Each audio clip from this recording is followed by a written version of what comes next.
pertama di sini saya akan menjelaskan mengenai latar belakang. Nah, dalam latar belakang saya akan menjelaskan psikologis anak korban bullying terhadap perkembangan emosinya, psikologis emosinya. Nah, masa remaja itu kan merupakan suatu masa di mana seseorang menghadapi periode baru dalam kehidupannya, yaitu remaja. Nah, mengalami berbagai perubahan remaja tersebut, salah satunya adalah perubahan psikologisnya. Nah, perubahan psikologis itu pada remaja bisa menyebabkan munculnya sikap egoisentrisme. Nah, itu menurut Desmita tahun 2010.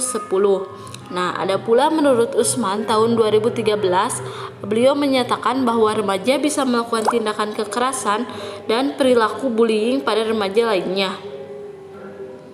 Nah, perkembangan emosi dan psikologis pada remaja tersebut dapat direfleksikan dengan melakukan kenakalan remaja seperti membentak kepada orang tua, tindakan agresif kepada teman sebayanya, perkembangan sikap asestrip, kebahagiaan remaja juga dalam keadaan tertentu yang dialami, dan juga peran gender, serta salah satu bentuk dari kenakalan remaja adalah perilaku bullying.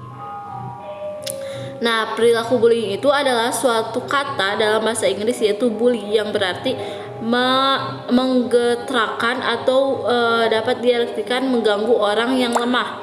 Itu menurut Echolas dan Sandili tahun 1955. Nah, anak-anak melakukan bullying terhadap orang lain itu seperti menghina teman, meminta uang jajan kepada teman tanpa mereka itu sambil memukul apabila keinginan mereka itu tidak terpenuhi, dan mengajak temannya untuk berkelahi sehingga menyebabkan dampak negatif secara fisik maupun psikologis terhadap korban. Nah, itu menurut Siswati dan juga Widianti tahun 2009.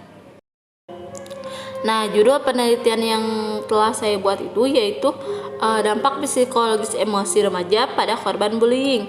Nah, variabel tergantungnya itu kondisi psikologis emosi. Kenapa tidak ada variabel bebasnya? Karena saya mengambil atau menggunakan metode yaitu kualitatif, bukan kuantitatif. Nah, di sini saya akan menjelaskan dari variabel tergantung ini. Nah, yang pertama itu ada pengertian. Menurut Lailatul Fitriyah dan Muhammad Juar, itu mengemukakan bahwa emosi adalah perasaan intens yang ditunjukkan kepada seseorang. Itu ada sesuatu dan reaksi tersebut terhadap seseorang atau kejadian. Nah, dapat ditunjukkan ketika merasa senang mengenai sesuatu, marah kepada seseorang, cemas. Nah, ada pula menurut Anissa dan Ifdil, beliau menyatakan bahwa emosi itu ditunjukkan perasaan dan juga reaksi terhadap sesuatu kejadian atas yang dirasakan. Nah, dapat disimpulkan dari semua pengertian para ahli bahwa psikologi yang mempengaruhi emosi itu merupakan suatu emosi yang terlalu menggejolak dalam diri seseorang. Nah, jika terjadi itu sesuatu atau kejadian yang tidak diinginkan, reaksinya akan ditimbulkan. Itu bisa terlihat dari wajahnya atau auranya gitu. Dia itu akan menunjukkan bila dia sedang marah itu itunya auranya itu beda gitu, tidak seperti biasanya. Nah, selain pengertian ada juga ciri-cirinya. Nah, menurut Jersleyd ada 2 ciri individu yang memiliki kematangan emosi, antara lain yang pertama penerimaan diri yang baik. Individu yang memiliki kematangan emosi terhadap dirinya sendiri maupun sosialnya. Yang kedua objektif di sini dia itu memandang kejadian berdasarkan dunia orang lain dan tidak hanya dari sudut pandang pribadinya. Ada pula menurut Elizabeth B. Horlock, beliau juga mengemukakan ada 2 ciri-ciri kematangan emosi, yaitu yang pertama kontrol diri. Individu maupun uh, menunggu saat dan yang tepat untuk mengungkapkan emosinya dengan cara-cara yang diterima oleh semua orang. Nah, yang kedua, pemahaman diri individu. Individu memiliki reaksi emosional yang stabil, dapat berubah dari satu emosi ke emosi yang lainnya. Nah, individu tersebut dapat memahami hal yang dirasakan dan mengetahui penyebab dari emosi yang telah dihadapinya. Nah, dapat kita simpulkan dari beberapa pendapat para ahli di atas bahwa ciri-ciri dari kematangan emosi remaja itu merupakan yang bisa mereka itu sudah bisa hidup mandiri gitu, sudah bisa mengontrol dirinya sendiri juga dalam kondisi yang tidak apa-apa gitu, atau bisa disebut yang tak terduga, dan dia juga sudah memahami bahwa memahami dirinya sendiri dan juga mengetahui apa yang telah ia rasakan. Selain pengertian dan juga ciri-ciri, ada juga faktor-faktor yang mempengaruhi kematangan emosi remaja. Nah, di sini ada menurut Harlock, dia mengungkapkan bahwa faktor-faktor yang mempengaruhi kematangan emosi remaja itu ada beberapa. Yang pertama, usia semakin bertambah.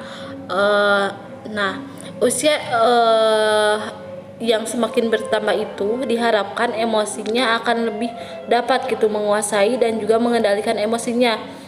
Nah, individu itu semakin baik dalam memandang suatu masalah dan menyalurkan dan juga mengontrol emosinya secara lebih stabil dan matang secara emosi. Nah, yang kedua, perubahan fisik dan kelenjar pada individu akan menyebabkan terjadinya perubahan kematangan emosi. Sesuai dengan anggapan bahwa remaja adalah periode badai dan juga tekanan emosi remaja itu meningkat akibat perubahan fisik dan kelenjarnya. Ada pula menurut Ali dan Asrori, beliau mengemukakan bahwa faktor yang mempengaruhi kematangan remaja itu yang pertama, perubahan jasmani yang ditunjukkan dengan adanya pertumbuhan yang sangat cepat dari anggota tubuhnya. Yang kedua, perubahan interaksi dengan orang tua terhadap anak remaja yang termasuk sangat bervariasi.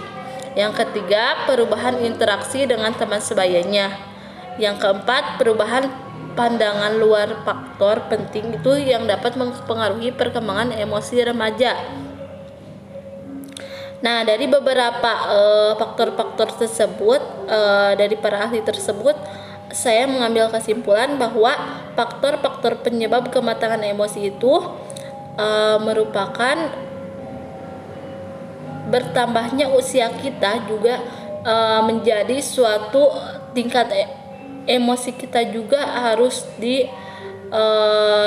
gitu sejauh mana, dan perubahan fisik juga sangat berpengaruh terhadap kematangan emosi seseorang dan juga dalam pergaulan juga berpengaruh sekali terhadap perkembangan emosi kita.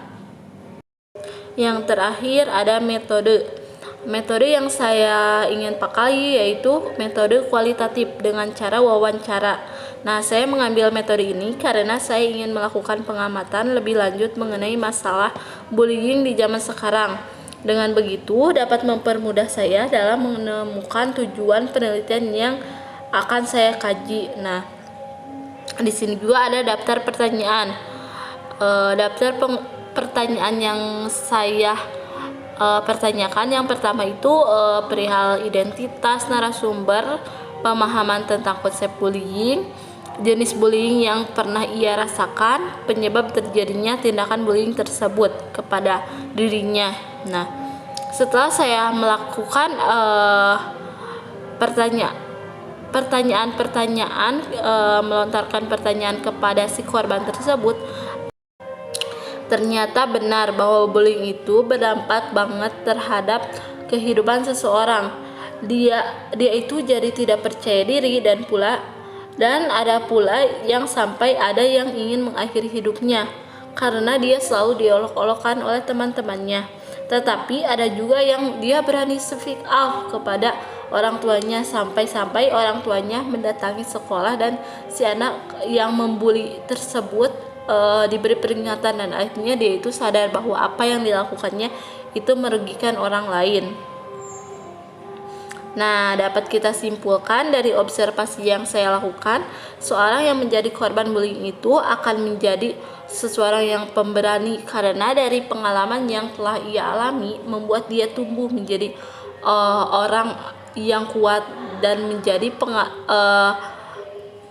hal tersebut menjadi pengalaman yang berharga yang banyak sekali hikmahnya yang didapat atau juga bisa diambil dari kejadian tersebut. Mungkin sekian penjelasan yang dapat saya sampaikan. Mohon maaf bila banyak kekurangan dan kesalahan. Wassalamualaikum warahmatullahi wabarakatuh.